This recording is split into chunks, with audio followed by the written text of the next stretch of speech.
Student visa మీద Australia వెళ్ళాడు. ఇతని ఏజ్ వచ్చేసి 28 అనమాట. సో ఇతను ఊబర్ క్యాబ్ తిప్పుతూ ఉంటాడు అనమాట.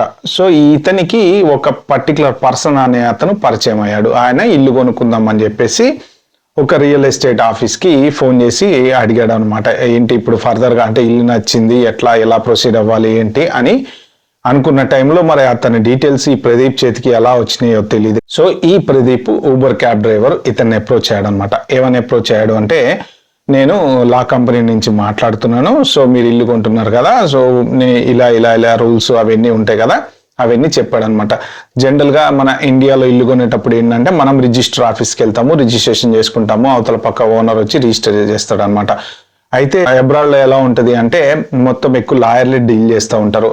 ఇప్పుడు మనం అమ్ముతున్నాం అనుకోండి, మన లాయరు అవతల కొనేవాడి లాయరు వాళ్ళు మాట్లాడుకుంటారు. డబ్బు లాయర్ అకౌంట్లో వేస్తే ఈ లాయర్ అకౌంట్లో వేస్తే ఆ లాయర్ ఓనర్కి వేస్తాడనమాట. ఇలాంటి ప్రాసెస్లు జరుగుతూ ఉంటాయి. కాబట్టి ఇతను ఏం చేశాడంటే ఒక ఫేక్ లా ఫర్మ్ అనేది క్రియేట్ చేశాడు, ఫేక్ వెబ్సైట్ క్రియేట్ చేశాడు.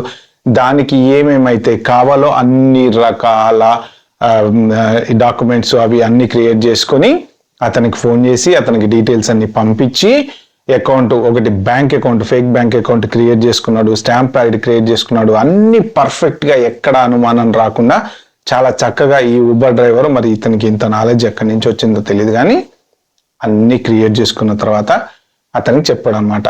ఏంటి అంటే నాకు అకౌంట్లో ఫస్ట్ ఇనీషియల్గా ఒక $200,000 అయితే వేసిన తర్వాత ప్రాసెసింగ్ అనేది స్టార్ట్ అవుతుంది.